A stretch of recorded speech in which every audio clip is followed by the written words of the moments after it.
Alligator Alcatraz, Trump's secret immigration detention center in the Everglades.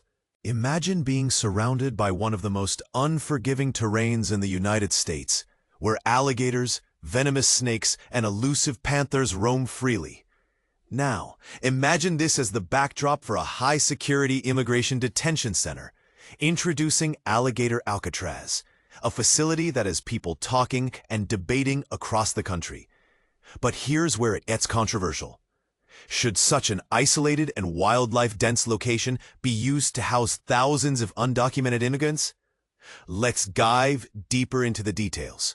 Recently released aerial footage offers a bird's-eye view of this unique detention center located deep within Florida's Everglades. The nickname Alligator Alcatraz captures both its remote setting and its perceived difficulty for escape. Under the direction of Governor DeSantis, this sprawling tent city was established at Dade Collier Training and Transition Airport, approximately 45 miles west of Miami. Accessible only via a narrow two-lane highway, the site feels almost otherworldly, blending modern infrastructure with untamed wilderness. The video reveals rows upon rows of white tents, recreational vehicles, RVs, and portable buildings spread across the landscape. Encircling the facility is a vast expanse of wetlands, a natural barrier, described by officials as making the center virtually escape-proof. Why? Because the surrounding area isn't just any ordinary swamp. It's home to some of North America's most iconic and dangerous wildlife. According to the National Park Service, creatures like alligators, crocodiles, various species of snakes, and even the rare Florida panther inhabit these parts. For anyone considering fleeing, the environment itself poses a formidable challenge. Florida's Division of Emergency Management oversees operations at the site, working closely with federal agencies including U.S. Immigration and Customs Enforcement, ICE. Reports suggest that running this massive operation will cost taxpayers over $450 million annually. An eye-watering figure that raises questions about budget priorities. Is this allocation justified, or could those funds serve better purposes elsewhere? On July 1st, former President Donald Trump visited the facility and praised the choice of location, calling it great government work. He noted how quickly the project came together, saying, "They did this in less than a week. It might be as good as the real Alcatraz." His remarks hint at the comparison between this new detention center and the infamous prison island off the coast of California known for its harsh conditions. However, Trump also acknowledged the inherent dangers of the Everglades, quipping that it's not a place I want to go hiking anytime soon. Yet, not everyone shares his enthusiasm. Critics argue that detaining individuals without criminal records in such a setup is unjust.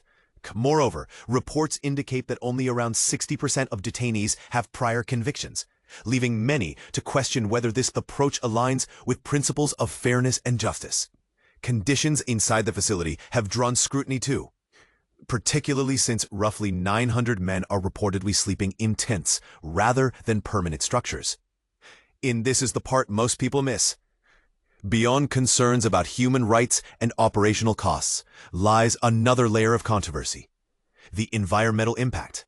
The Everglades is a fragile ecosystem, housing 36 threatened or endangered species. Conservationists worry that the presence of a large-scale detention center could disrupt habitats and harm biodiversity.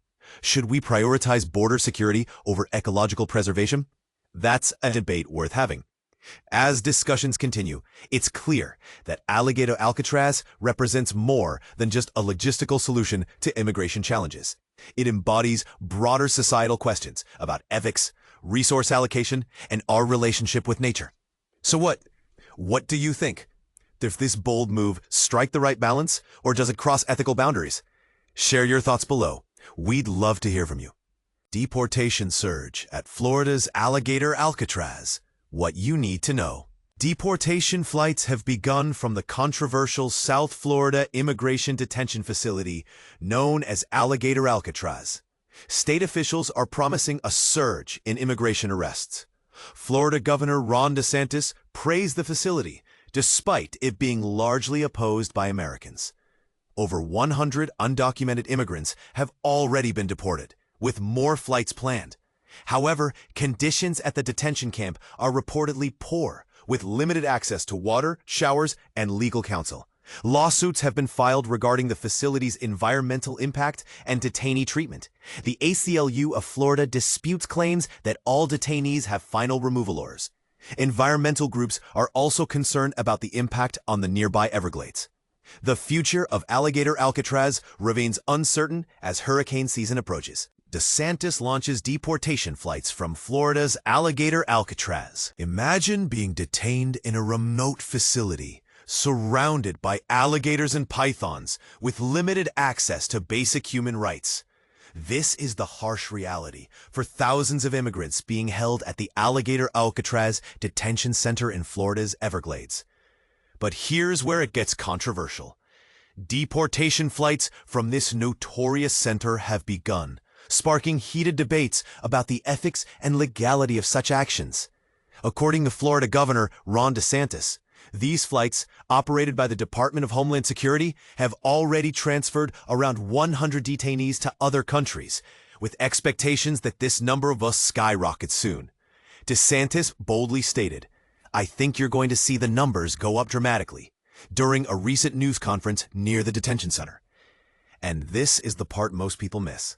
The facility, built in a record 8 days, boasts an impressive array of security features, including over 200 security cameras, more than 5 miles of barbed wire, and a team of 400 security personnel.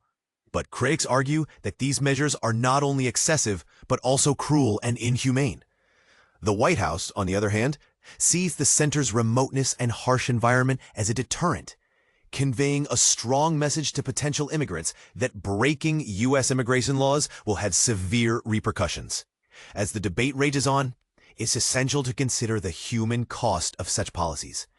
With this center currently holding around 2,000 people and having the potential to double its capacity, the question remains, what does the future hold for these detainees, and is this approach truly effective in addressing the complex issue of immigration? But here's the million-dollar question. Do the ends justify the means? Or are we sacrificing our values of compassion and humanity in the name of border control? We'd love to hear your thoughts. Do you agree with the deportation flights and the Alligator Alcatraz Detention Center? Or do you think there are better, more humane solutions to this pressing issue?